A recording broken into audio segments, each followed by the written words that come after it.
Baik, assalamualaikum warahmatullahi wabarakatuh. Waalaikumsalam Waalaikumsalam warahmatullahi warahmatullahi wabarakatuh. wabarakatuh. Yang saya hormati Bapak dosen, serta rekan-rekan sekalian, langsung saja ya. Kami dari kelompok 5 terdiri dari Ibu Endang, Ibu Mas Ahmad, dan saya sendiri di Nusa Tenggara Kota akan menyampaikan tentang analisis regresi. Baik. Sebelum memulai kegiatan hari ini, mari kita sama-sama mengucapkan lafaz basmalah. Bismillahirrahmanirrahim. Baik, selanjutnya saya akan membacakan dari pendahuluan dulu. Terdengar ya suara saya? Terdengar, Pak. Baik. Dengar, Pak. Latar belakang. Analisis regresi merupakan metode penelitian yang dikembangkan oleh Dalton pada abad ke-19 untuk meneliti fenomena biologi. Seiring berkembangnya zaman, analisis regresi banyak dibutuhkan dalam dunia statistik maupun data saintis untuk menentukan hubungan sebab akibat antara variabel bebas dan variabel terikat. Analisis regresi merupakan salah satu metode statistik yang paling banyak digunakan untuk memahami hubungan antara variabel dependen dan satu atau lebih variabel independen. Dengan kemampuannya tersebut, analisis statistika berperan penting dalam dunia pengolahan data bisnis. Berdasarkan latar belakang yang sudah dipaparkan di atas, maka dapat didapatkan rumusan masalah. Yang pertama yaitu apa itu analisis regresi, apa tujuan dan kegunaan analisis regresi, apa saja jenis-jenis analisis regresi, serta bagaimana langkah-langkah dalam melakukan analisis regresi linear sederhana. Tujuan dari perumusan masalah tersebut adalah mengetahui pengertian analisis regresi, mengetahui tujuan dan kegunaan analisis regresi, mengetahui jenis-jenis analisis regresi, serta mengetahui langkah-langkah dalam melakukan analisis regresi. Pengertian analisis regresi. Analisis regresi merupakan metode statistika yang amat banyak digunakan dalam penelitian. Istilah regresi pertama kali dikenalkan oleh Sir Francis Galton pada tahun 1886. Secara umum, regresi adalah studi mengenai ketergantungan satu variabel dengan satu atau lebih variabel bebas. Hasil sari analisis regresi persamaan yaitu persamaan matematika. Persamaan tersebut digunakan sebagai prediksi. Dengan demikian, analisis regresi disebut dengan analisis prediksi. Karena merupakan prediksi, maka nilai prediksi tidak selalu tepat dengan nilai realnya.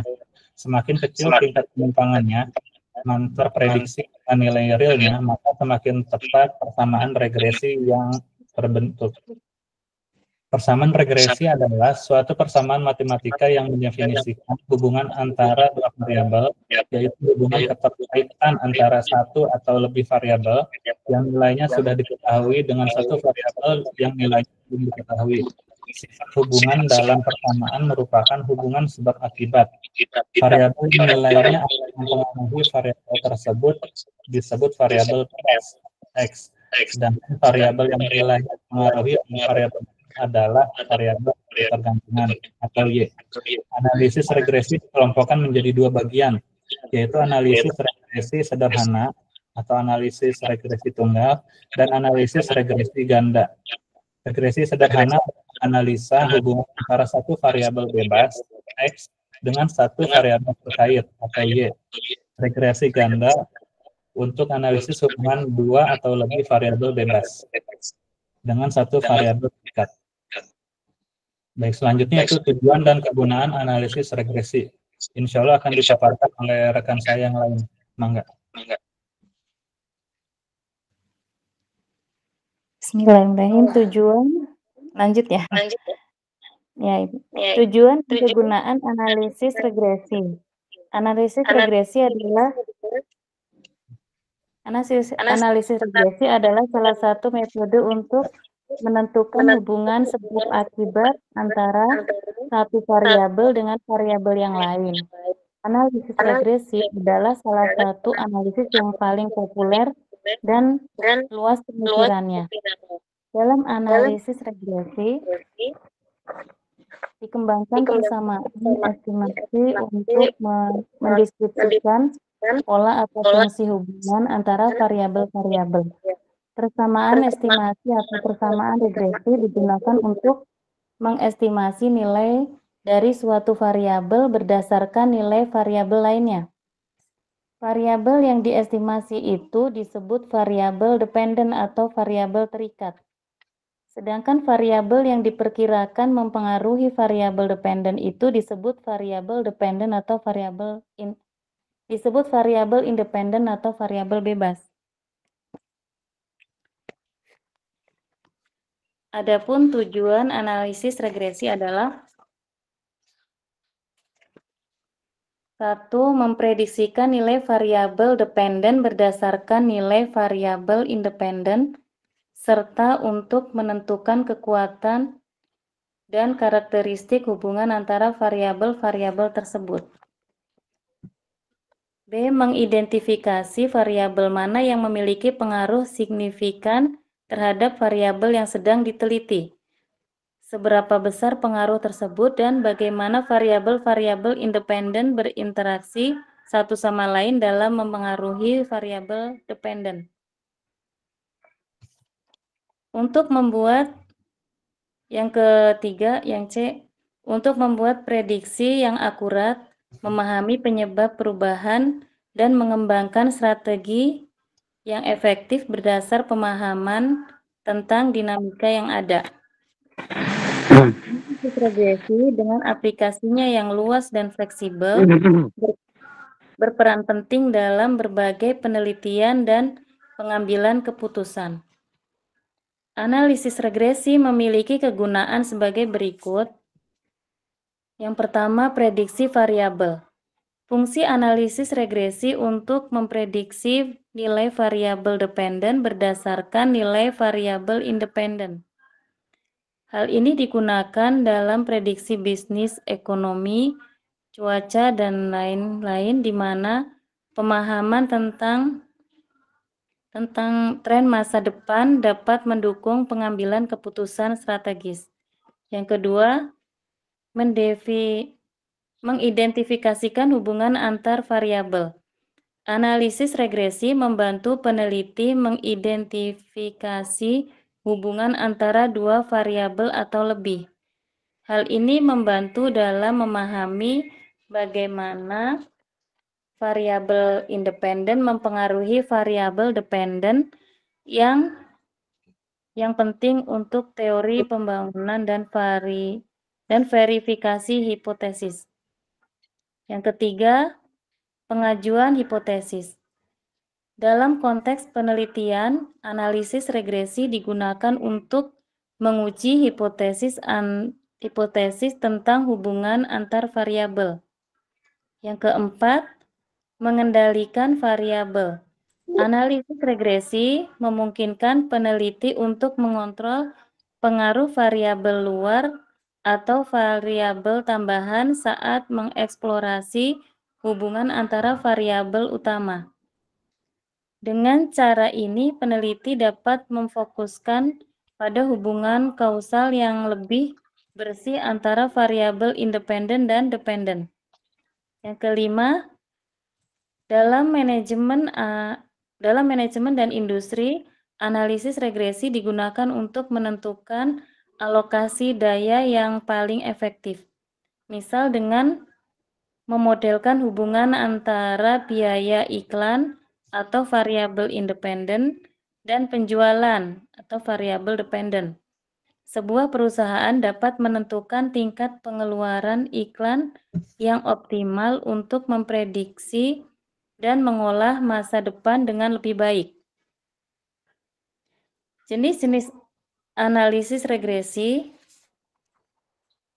Analisis regresi linear. Teknis analisis regresi linear adalah salah satu teknik pemodelan yang paling dikenal karena merupakan salah satu metode analisis regresi elit pertama yang diambil oleh orang-orang pada saat mempelajari pemodelan prediktif. Dalam regresi linear berganda terdapat satu variabel independen. Dengan demikian, regresi linear paling baik digunakan hanya jika ada hubungan linear antara variabel bebas dan variabel terikat.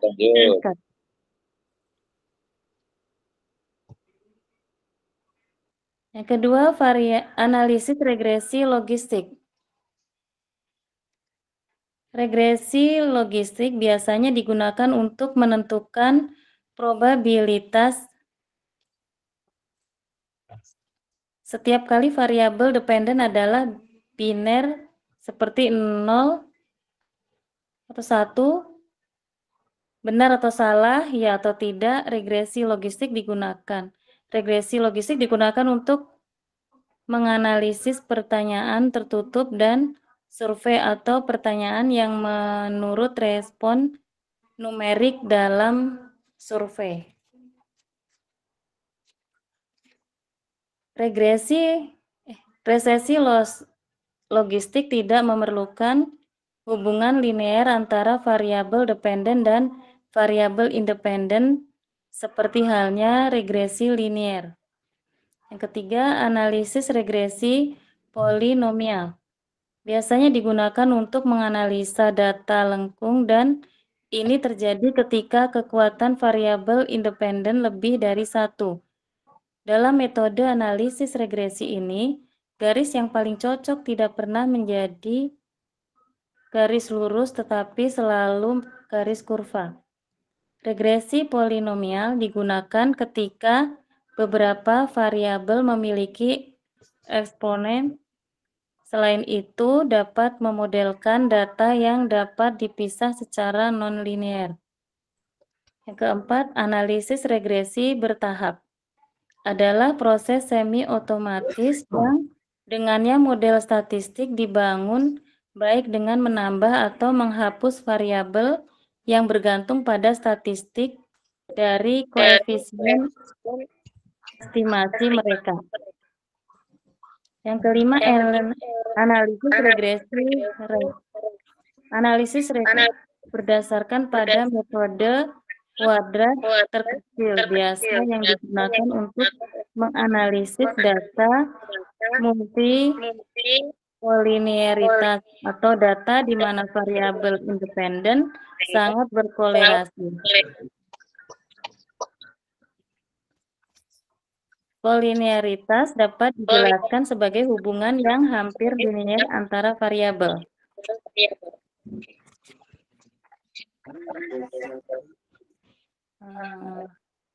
Untuk selanjutnya mungkin ke Bu Mas Amang. Ya, kedengeran suara? Ya. Kedengeran, Bu. Berikut ini Langkah-langkah analisis regresi.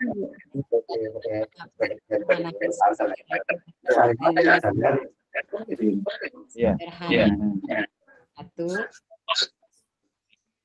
Tentukan tujuan dari melakukan analisis linear sederhana.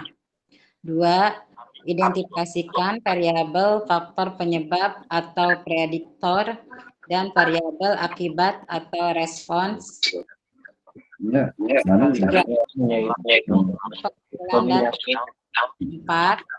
Hitung S kuadrat, Y kuadrat, XY, dan total dari masing-masingnya. 5. Hitung A dan B berdasarkan rumus di atas. 6. Buatkan model persamaan regresi linear sederhana. 7. Prediksi atau peramalan terhadap variabel faktor penyebab atau variabel akibat. Penutup ya, kesimpulan. Analisis regresi berbeda dengan analisis korelasi. Analisis korelasi digunakan untuk melihat hubungan dua variabel. Maka analisis regresi digunakan untuk melihat pengaruh variabel bebas terhadap variabel tergantung serta serta memprediksi nilai variabel tergantung dengan menggunakan variabel bebas di dalam analisis regresi variabel.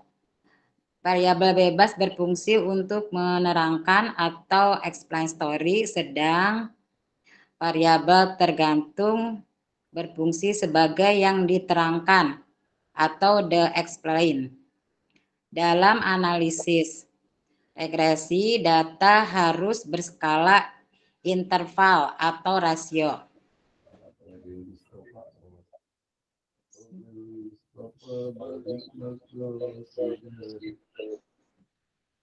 Bentar, mana sih? Kok hilang sih?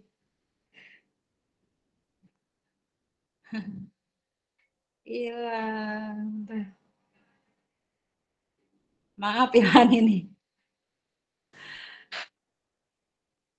Apanya yang hilang, Bu? Tuh. Hilang-hilang tulisannya. Dilanjut aja, silakan dulu Pak Eko. Baik, terima kasih rekan-rekan atas pemaparannya. Baik. Angga silakan pada rekan-rekan, apakah ada yang ingin ditanyakan tentang materi kami?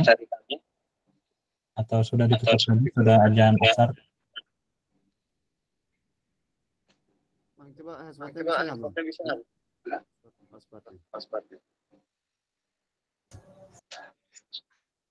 Mungkin karena tidak ada yang bertanya, kita tutup aja kegiatan hari ini dari kelompok kami, kelompok 5.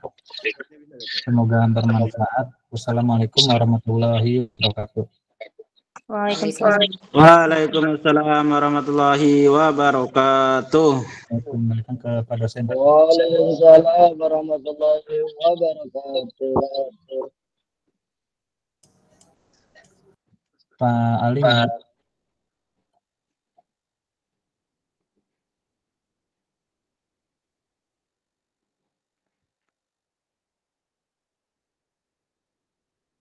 Sepertinya Pak Lele lagi sholat. Belum asar, Bu. Baru azan ini. Baru. Mungkin lagi di luar.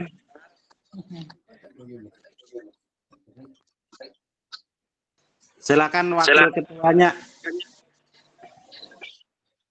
atau pengurus.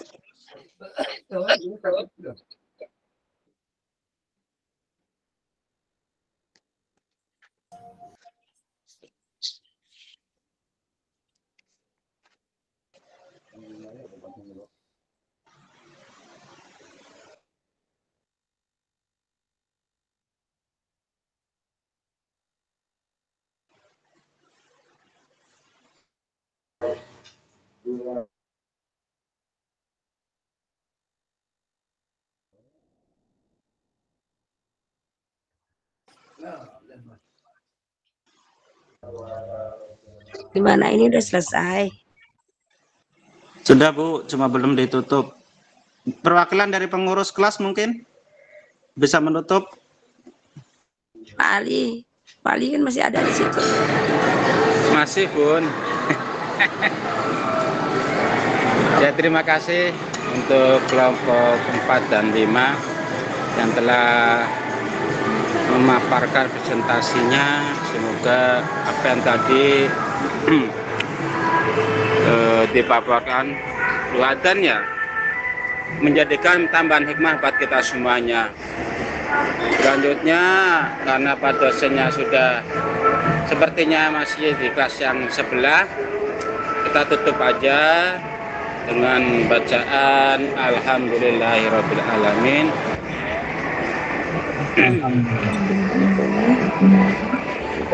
Untuk next minggu depan kelompok 6 dan 7 dipersiapkan. Satu lagi ntar malam BK ya, tolong untuk BK-nya makalah besar ya.